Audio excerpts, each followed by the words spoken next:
Hello, everybody. My name is Doug Schiazza. I'm the director of the Office of Student Life here at Williams, and a few of my colleagues are here with me as well. We're going to be talking a little bit about what each of our offices do here on campus and giving you maybe a little bit of advice and thoughts from each of us, and then we'll be here to answer your questions. So I'll give a little bit about my office first.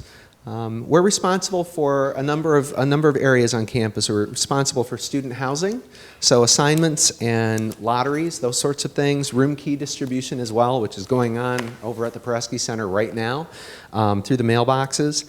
And also we work with students on break period housing, so looking over Thanksgiving, winter break, spring break, and also during the summer when we have some students who work on campus either with faculty or with offices.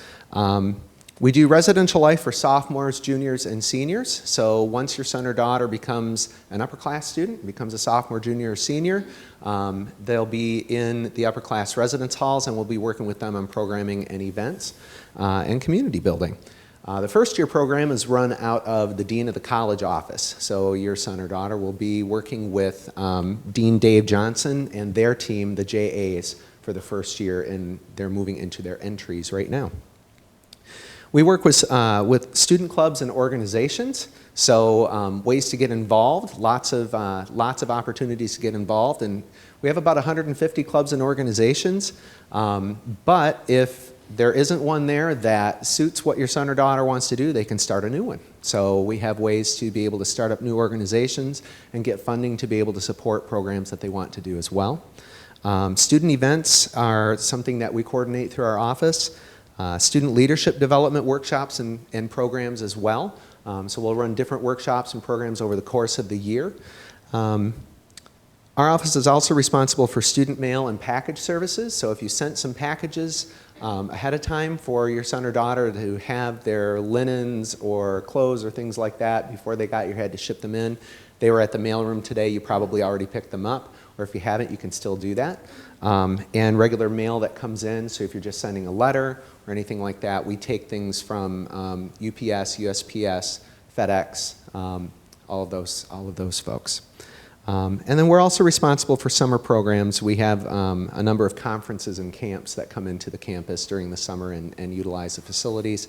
And again, we have about 300 or so students who are here during the summer. A couple of notes I wanted to highlight real quick, just two things. So your student is here first for academics, but as a residential college, we strongly encourage learning outside of the classroom. So there are a plethora of opportunities to get involved, for your students to get involved both on and off campus, and our office is a great place to connect with those opportunities. And we're right in the Paresky Center, so it's very convenient. And then the other thing I just wanted to say is to make sure that your student pays really close attention to housing dates, such as move in and move out, lotteries, and those sorts of things. They will get a ridiculous number of emails from me. If they complain to you about the number of emails from me, I'm sorry. I like to communicate, so like to make sure that people know what's going on. So, but your student will be getting a lot of emails from me and from folks in my staff about the different things that are going on. I work with, we're a total of a team of 14 people who work across the department in the varying areas that we oversee. So that's a little bit about student life. I think we're each going to do an introduction, and then at the end, then we'll do some questions. Okay? I'll start with Bob Volpi, our Director of Dining Services. Thanks, Doug. So I'm Bob Volpi. I'm Director of Dining, and I'm happy to say that we begin dining on our campus at 7:30 in the morning, and we go right until 2 o'clock in the morning. So it's 7 days a week. There's plenty of food on campus and different varieties, menus. We offer several meal plans. The one meal plan that our first years have is a 21 meal plan, which essentially gives them any meal, anytime, wherever they are. So a little bit about the program. We, first of all, are very concerned about students that have allergies. And I guess I just want to ask, is there anyone in this room that may know of someone Well, it's not a surprise to us that about 38% of our students coming in now are declaring something, either gluten or, as serious as a celiac disease to as simple as being allergic to nuts. But we track all 8 of the allergens, and if you haven't gone online, go to our website. It's a very helpful tool. It'll actually give you several forms to fill out. One called the Food Allergy Advisory Form, which immediately goes to Health Services, then comes to my office, and then my team approaches that special dietary requirement. So it's a very important form to fill out. The other forms are if you want a gluten-free meal, let us know where, and we'll have it for you. If you would like something that's not considered, an allergy, but a special request, it might be for halal, we have that. We also have kosher. So I think, we do quite a bit to really please our students. We have theme meals, so we work very closely with my colleague Ferentz and his team in the Davis Center. We do Caribbean night, we'll do Latino heritage, we'll do Asian. There are so many, I can't name them all, but there are scheduled events that we do throughout the year. One thing that I should have said earlier with this menu and how we can actually filter the menu and make sure that our students are aware of what we're serving so they can stay away from that item that they're allergic to. You can actually take your iPhone and look at the menu before you walk into the dining hall and just add to that a feature that tells us what you're trying to avoid. And once that happens, it updates the menu, and the students can actually look on their iPhone and say, oh, I guess I better stay away from this item. It's done through a real nice piece of technology that we work real hard at updating, and it's very accurate. When they get in the dining hall, there's labels on everything. There's about 120 of us that work in the department. We're really dedicated to building relationships, so if there are students looking for opportunities, we definitely have work. We like having our students work with us, and I know at Williams, I always say that there's the best. We definitely have the best dining program. So welcome, and look forward to feeding your children. Next up, we have Dave Boyer, our Director of Campus Safety and Security. Good morning.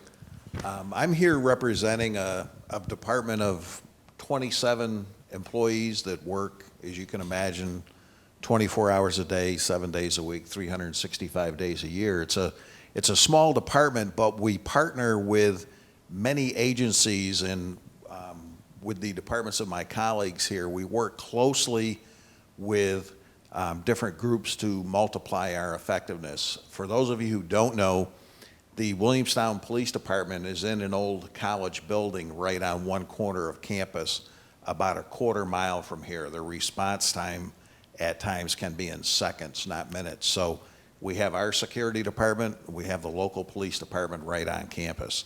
We also have the fire department on one border of the campus, and right next to that building is Village Ambulance, so we have emergency medical services. Again, we're small, not a big staff, but we have all our resources basically surrounding the college. We also work closely with the state police, other county agencies, and the local hospitals. So within 20 minutes of here, we've got Berkshire Medical Center in Pittsfield. It's a level 3 trauma center. And we've got Southern Vermont Medical Center in Bennington and Berkshire Medical Center in North Adams, fairly close by. If our department is campus safety and security, a lot of people will refer to it as CSS, and it's the first S is the big S, safety. And that's really what we focus on, what we spend all our time on. We consider ourselves teachers with badges, and one of the things we talk about in the department, we do 4 students, not 2 students. So we're a service-based organization. We're the communications center for the college. We answer the switchboard, and because our office is the only one that's here 24 hours a day, every day of the year, our number is the one number that always gets answered. And we're in area code 413, and all the college exchange is 597. So all you basically have to remember is 4444. That number is always going to get answered. And one of the things we do that seems to be a great service to parents, and we don't mind doing it, in fact, we love doing it, is when you haven't heard from your son or daughter for a while. That phone call hasn't come. Their lives get incredibly busy here, just with the academics, not to count in the extracurricular activities, the sports, the plays, the different ways, the community service. So it's not uncommon for them to miss that Sunday night check-in, that phone call that's always made. We're always happy to go out and locate them, and that's one of the lessons that we like to teach them about how important it is to communicate with their parents, and we hope we don't have to do that a second time. Every time we interact with a student, we're hoping that we're teaching them a little something that's going to help them over the years here at Williams and beyond. Williams is a great place to go to college. It's also a great place to work, and that's been to our advantage in the hiring process. So we've been able to go out, and all the different agencies that we interact with, we've been able to kind of cherry pick and assemble an all-star team from the different agencies around the county. We've been able to find people that love working with this age group, 18 to 22 years of age.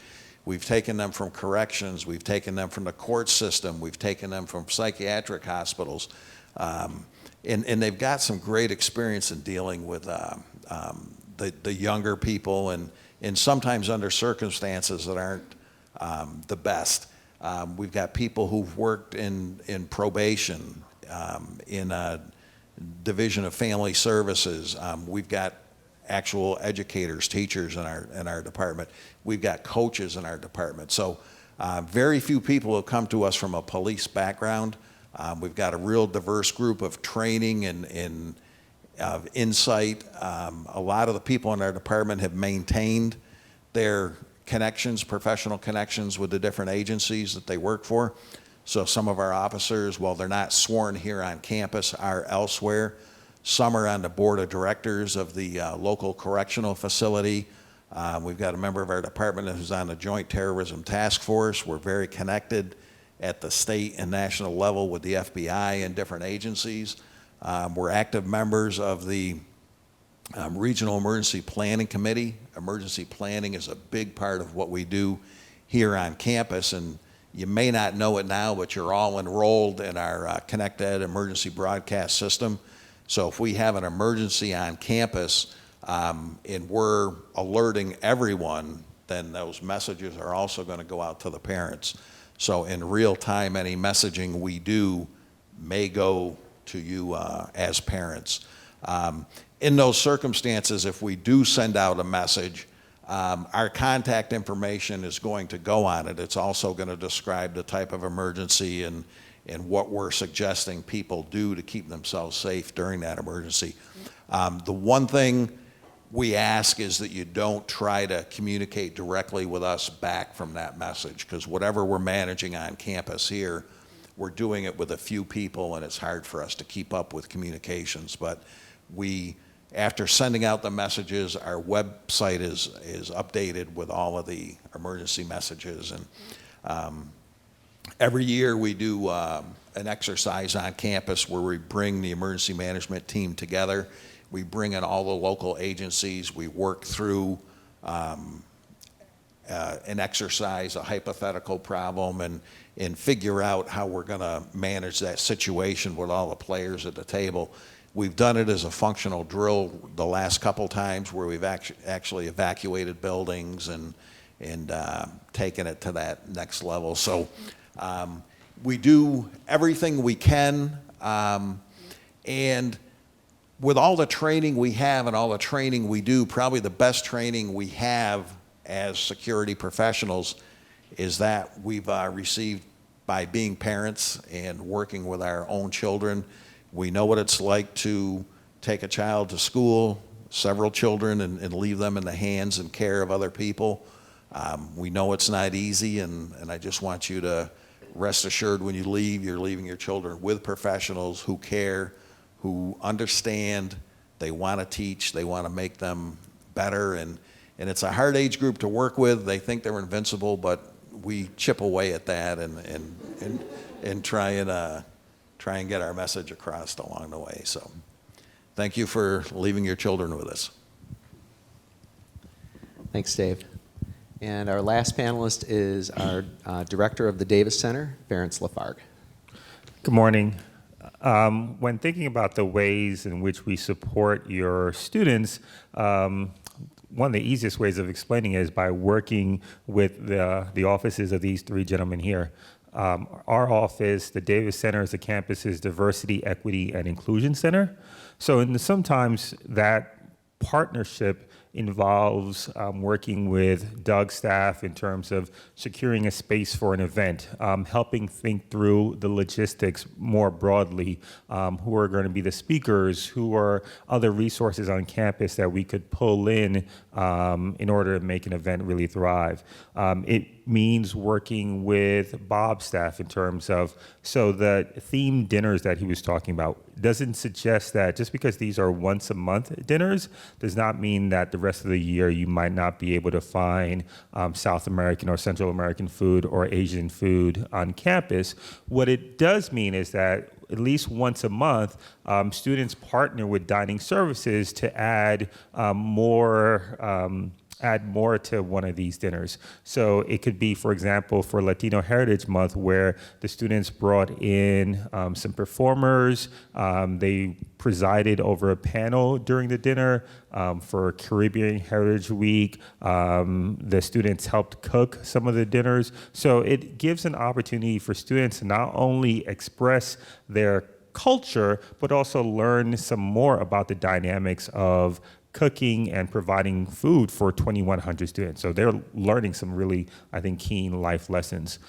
We also do a lot of work in terms of student development, and part of that is really getting them to think through issues around diversity, getting them to think through about issues of social identity, so whether that's in terms of ethnicity, whether that's in terms of gender or sexual orientation, or whether that's sometimes just making sure that we're reiterating some of the same things that Dave and his staff are saying to the students in terms of safety on campus.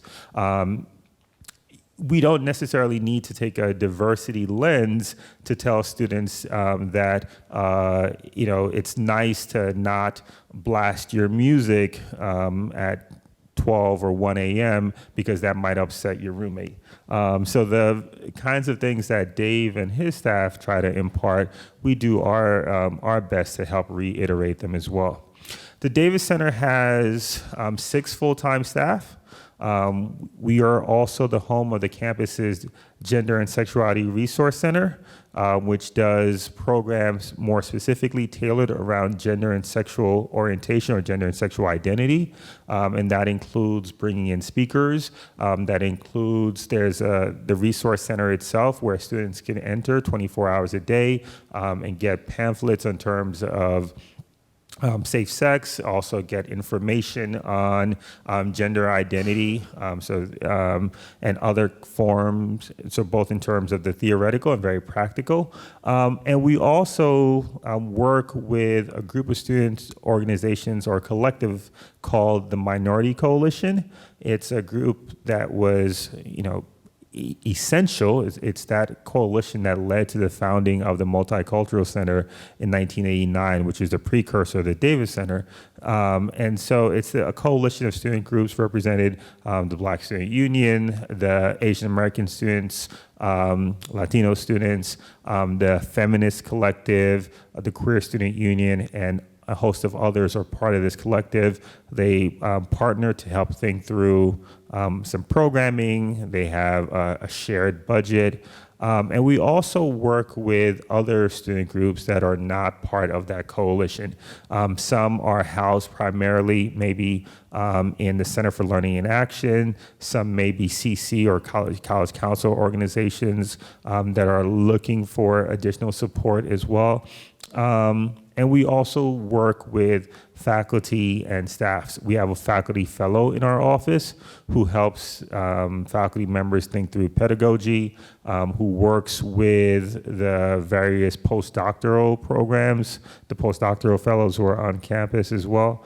So the Davis Center does a little bit of everything in some regards, and we rely very heavily on the partnerships and the relationships that we build with not only the offices of these three gentlemen, but our colleagues all throughout the campus.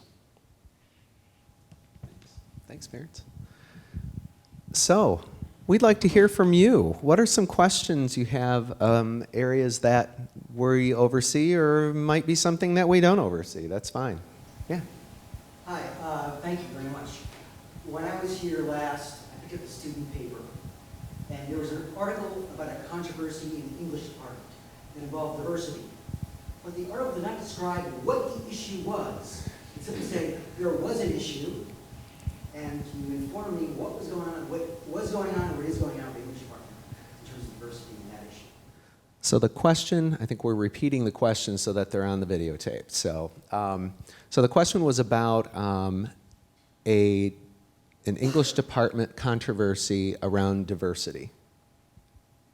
I looked at Ferentz. Okay, so thank you. So I don't know the exact details.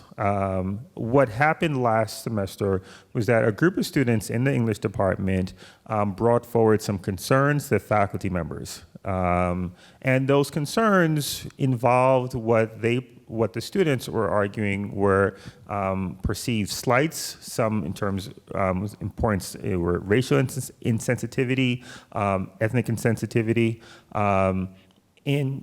by faculty members. What has happened since then is that the English department has begun working directly with that group of students. They've also begun working with the Dean of Faculty's office to explore ways of addressing points raised by the students.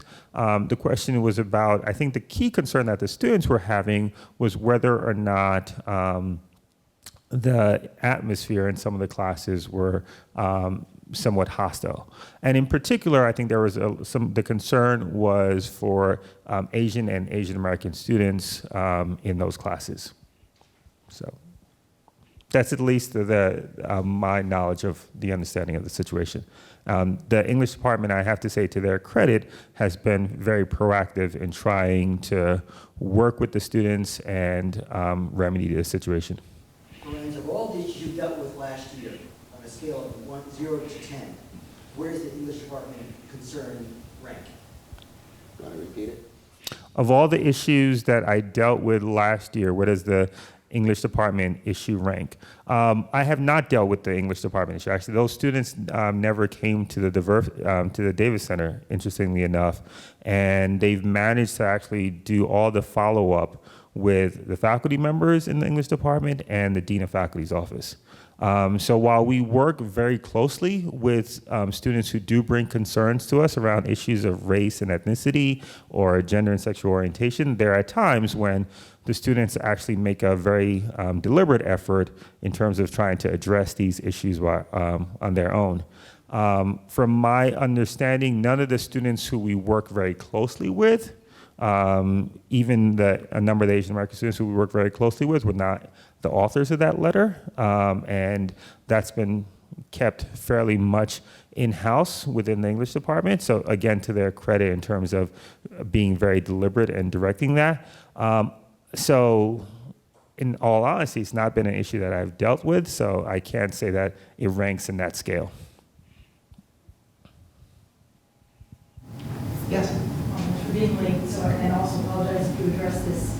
I'm just curious about the institution's Title IX policies, and maybe not the group answer that I don't know, but how the students will learn about it in procedures. So the question is about the college's Title IX policies. And So I can speak a little bit to that. The college divides Title IX on the employee side and the student side. One of the strongest advocates that in the 27 years that I've worked at Williams is Sarah Bolton, who is Dean of the college, who is our Title IX officer. She has done a lot of tremendous work regarding that, all types of ongoing training for our housing staff, the neighborhood's leaders, the junior advisors, all through athletics.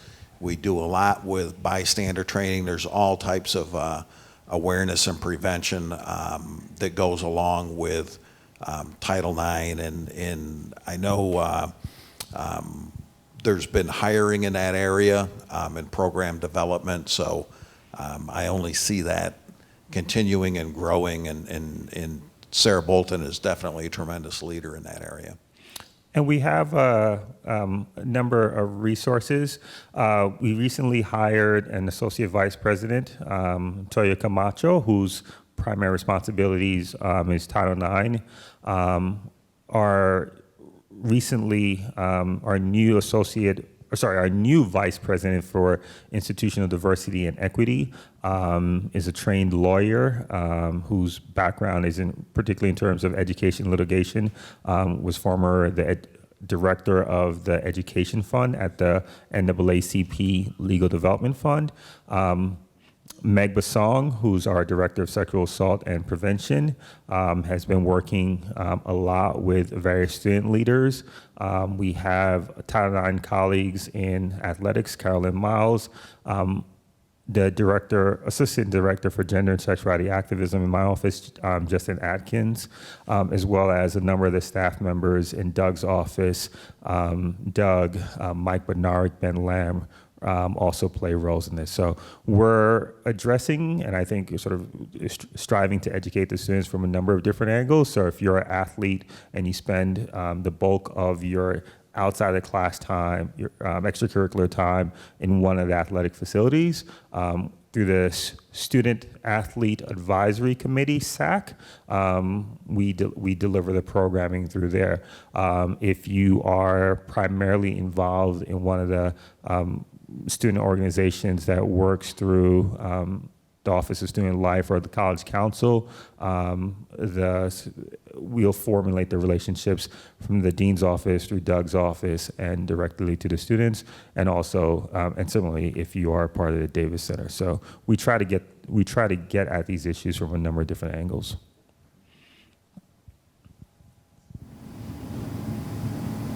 I was just wondering, when athletic teams travel, if dining services provides them with meals for the road trips, or is that maybe done through the athletic department? I don't know if you have the right information to that. Well, we actually do team meals, so it's like a grab and go for lunch. The coaches will call my office and make those arrangements. The students also, through the athletic department, they get a stipend, so there's money provided so that they can dine, on the road. Thank you. good questions. Other questions you have?